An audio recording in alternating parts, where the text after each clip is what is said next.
Would you like to design creatures like these? Grotesque, yet strangely full of character, each one with its own story, logic, and life. Let's start from the beginning. Before sketching anything, I like to think about what kinds of creatures exist. Some are pure instinct, all muscle, fury, and survival. We call those beasts. Undead disturb us because they break nature's rules, something that should not be moving, yet does. Humanoids are mirrors of ourselves. Familiar shapes, twisted just enough to feel uncomfortable. Elementals are nature's avatars, living forces of fire, stone, shadow, or mist. And dragons, they're the ultimate myth, ancient, intelligent, and completely beyond our control. Now it's time to trap chaos inside structure. Triangles feel dangerous. Squares feel stable. Use these shapes as the DNA of your creature.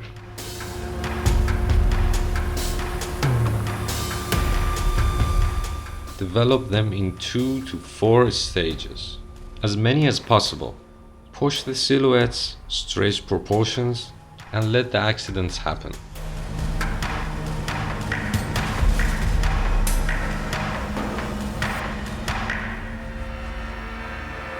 Each one reveals something unexpected. Some look animalistic, others ghostly, mechanical, or ethereal. This is where ideas start breathing. If you're into this kind of creature design, you might want to subscribe.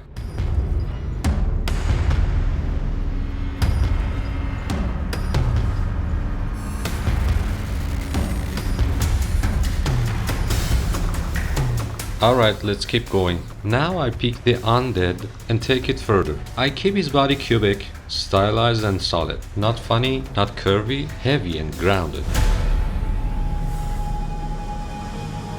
When a body carries more mass, the skin begins to stretch and fold. You get these little waves and bulges, like soft hills under tension.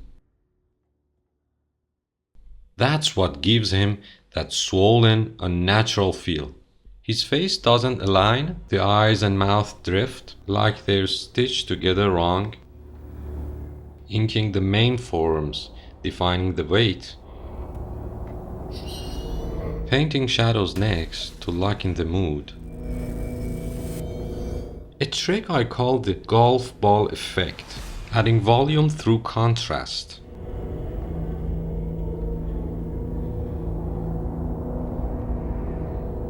Now it's time for some blood splash, just enough to tell a story, not to distract. For color, sickly greens and yellows bring that decayed look. Purple fingertips emphasize the lifeless frozen tone of death. He chews on a severed hand, blood dripping slowly to the ground beneath him. Remember, when the light is cool, shadows must feel warm. That temperature balance gives your scene real depth.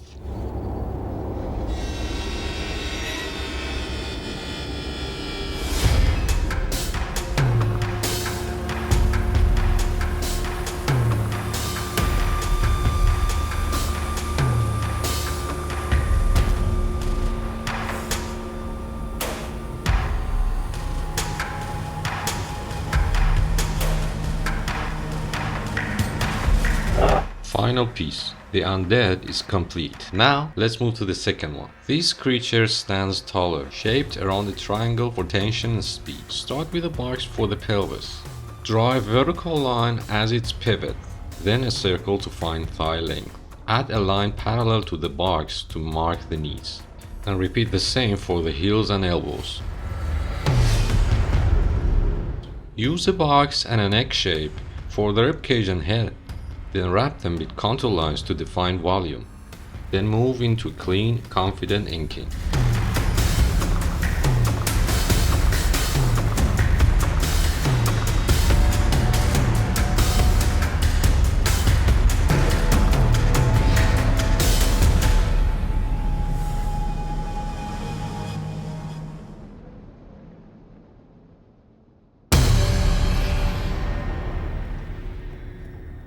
Finished base sketch. Now I set the scene.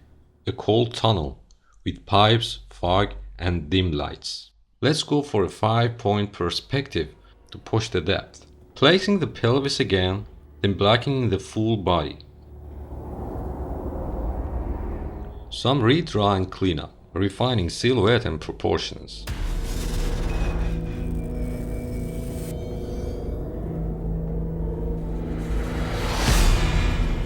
Didn't like that one, so I start again. Restarting always sharpened the design.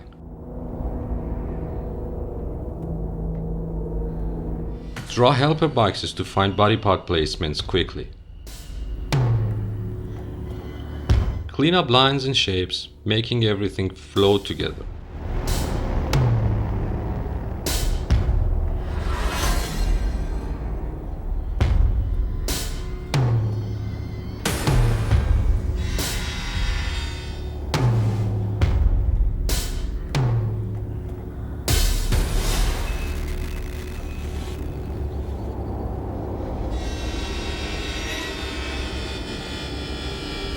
Inking and shadows again, this time with a stronger direction of light.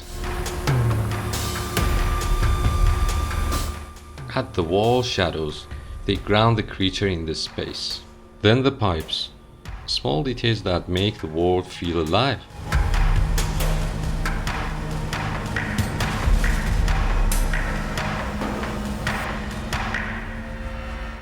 Final touches, subtle fog, edge light, and reflections.